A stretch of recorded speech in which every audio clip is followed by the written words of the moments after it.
Willie's Guitars. This is a 1950s catalog, and in there they talk about the L-5. That's where this all is starting, is the L-5. And they say today, as for many years, the L-5 is an exceedingly popular orchestra guitar choice for the most critical artists. That's you guys. Those who value consistent peak performance and full melodious tone, I haven't seen that word in a while, know the L-5 is a dependable and worthy partner. Of the finest selected spruce, curly maple, and rosewood, the L-5 is a 17-inch wide, 21-inch long, let's see, blah, blah, blah, gleaming finishes, and there you go. The L-5 was Gibson's top of the line. Now, they made a Super 400 that was gigantic, but the L-5 has always been the guitars, their top of the line guitar. Now, it wasn't until 1939, acoustically, that they had a cutaway on the guitars. And back then, they had this cutaway. This is a Venetian cutaway, and this is a Florentine cutaway. Now, this is an Epiphone, but... So, to remember that, Florentine has a hard T, and it's also a harder cut. The Venetian is a softer T, and this is a Venetian cutaway. This one is easier to do. It's easier to bend a piece of wood in a recurve like that than to do this, because on this you actually have to bind in here. So this Florentine cutaway is rare. And the L-5 CES, this is actually a custom shop one, is a carved top. Now, Gibson currently does not make carved top guitars. You really can't do that on a CNC because you're supposed to tap tune and enlarge the sound hole and tap tune and carve away. That is something that's very difficult to do and needs to be done by hand. I'm sure there's CNC machines that can be programmed to do it, but to do it proper, you're reading the wood that's in front of you. And then same thing on the back.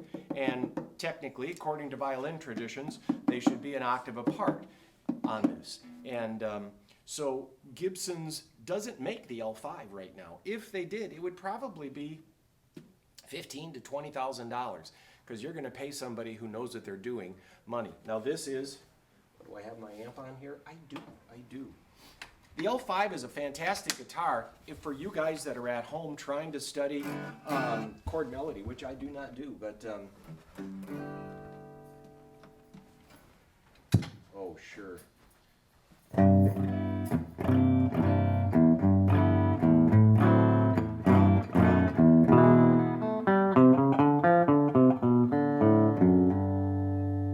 This is a beautiful guitar, custom made.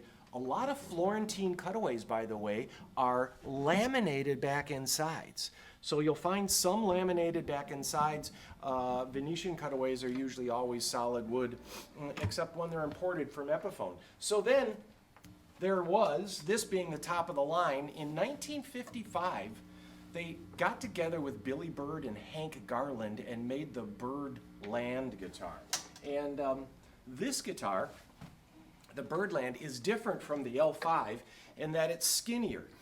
So Billy Byrd he was a superstar. He was like the first country lead guitar player outside of steel guitar players.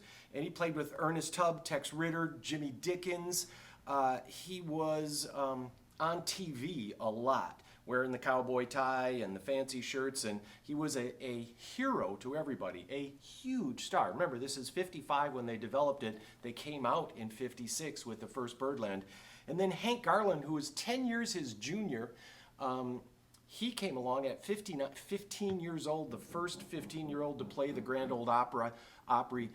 He played with Patsy Cline, Charlie Parker, and Elvis Presley. He did a lot of the solos on Elvis Presley. Those two guys were monsters, and they wanted a guitar that had a shorter scale length. So if I put the bridges together here, you can see how much shorter the scale length is on a Byrdland. So it's considerable. This is 23.5. It's actually slightly shorter than a Mustang, but this is an L-5. it is, like I said on that, a carved top, tap tuned, carved back, and on this one, both of these have an extremely rare Florentine cutaway. Well, less extreme on the Byrdlands. Most Byrdlands comes with a Venetian cutaway, but this is a really rare cutaway on this one, and I'm going to get rid of that reverb because I'm not a fan. The reason for this is that you have these this easier stretch. For them, they could do chord melody and make it an easier stretch. If you put heavy strings on these Byrdlands, they actually are really a great guitar. You get used to it pretty simply.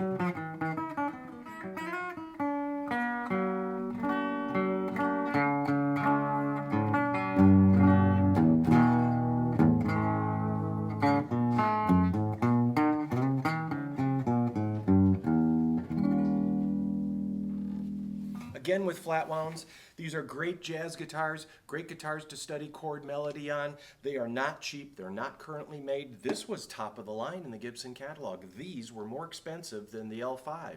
They bumped them off. The Super 400 notwithstanding, because that was really the fanciest guitar with all this trip stuff, and it was wider and bigger. But here we are with a Byrdland and a Gibson L-5, and the Byrdland's shorter scale, the L-5 is an L5.